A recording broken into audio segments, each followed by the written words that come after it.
ایک طرف بھارت اور دوسری طرف پاکستان. ہم جب بھی مستقبل میں کسی پیمانے پر ناپے جائیں گے تو بات کی جائے گی ٹیکنالوجی کی. کون کس ملک سے کتنا آگے نکل گیا. یہ تصویر دیکھیے، یہ بھارتی پرائم منسٹر مودی کی ملاقات ہے دنیا کے طاقتور ترین شخص ایلون مسک کے ساتھ.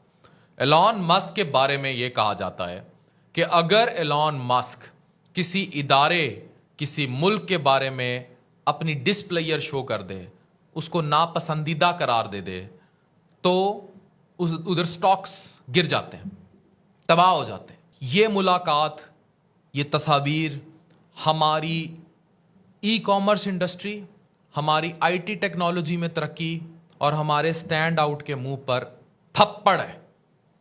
ہم کہاں کھڑے ہیں؟ مرسیڈیز بینز وہاں تیار ہو رہی ہے، ایپل وہاں پہنچ گیا ہے.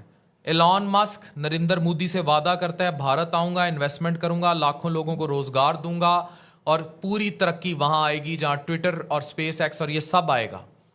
یہ سپورٹ کرے گا بھارت کے ہر قسم کے مشن کو. میرا سوال پاکستان سے ہے.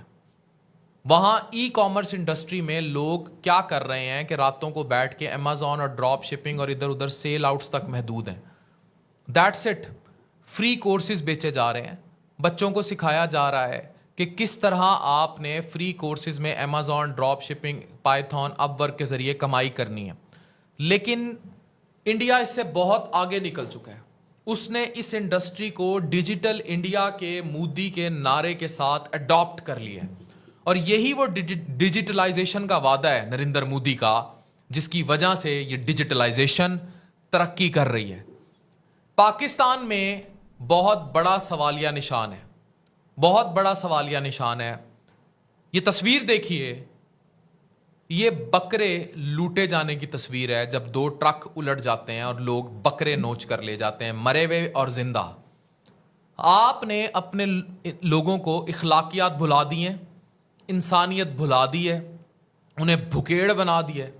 کرپشن، رشوت ستانی عام ہے، لوگ بھوکے مر رہے ہیں، لوگ لانچوں میں ڈوب رہے ہیں.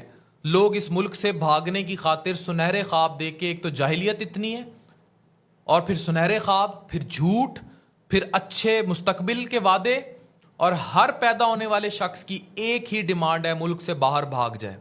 لیکن نریندر کی اگر تصویر دیکھتا ہے کوئی ایلون مسک کے ساتھ تو وہ انڈیا میں رہے گا، رکے گا انڈیا میں. یہ نریندر مودی کر رہا ہے. آپ اسے فاشسٹ کہہ لیں، آپ اسے پاکستان اور کشمیر پالیسی کا بہت بڑا مخالف کہہ لیں، لیکن یہ بات فیکٹ ہے کہ وہ اپنے ملک کے لیے کام کر رہا ہے. وہ ملک کو بنانے کی کوشش کر رہا ہے. آنے والا 20 سال بعد کا انڈیا ہم سے بہت آگے ہوگا، اور خدا سے دعا کریں کہ وہ وقت نہ آئے جب آپ کے یہاں کے لوگ انڈیا کے لیے ڈنکی لگائیں گے، انڈیا جانے کی کوشش کریں گے، انڈیا بھاگیں گے. وہ کہیں گے ہم ڈنکی لگا کے انڈیا جائیں گے، کوئی سمندر بھی پار نہیں کرنا پڑے گا، لیکن ترقی ہوگی، خوشحالی ہوگی. خدا را اس وقت کو آنے سے پہلے اس تصویر کو اپنی عبرت بنا لیں. سوچیں اگر یہی ملاقات اسی ٹھاٹھ کے ساتھ ہمارے کسی minister, chief minister, prime minister کی ایلون مسک کے ساتھ ہوتی تو یہاں موجود نوجوانوں کا، اسپیشلی جو آئی ٹی انڈسٹری سے منسلک ہیں، ان کا مورال کیا ہوتا. اگر یہاں ایپل، فیس بک، حیدرآباد کی ڈیجیٹل سٹی کی طرح شہر آباد ہو رہے ہوتے تو یہ ڈنکیاں کیوں لگتیں، یہ لانچیں کیوں ڈوبتی، لوگ اپنی بیوی بچوں کو اٹلی کے ساحلوں پر سمندر میں کیوں غرق کرتے. یہ سوال سوچنے ہوں گے.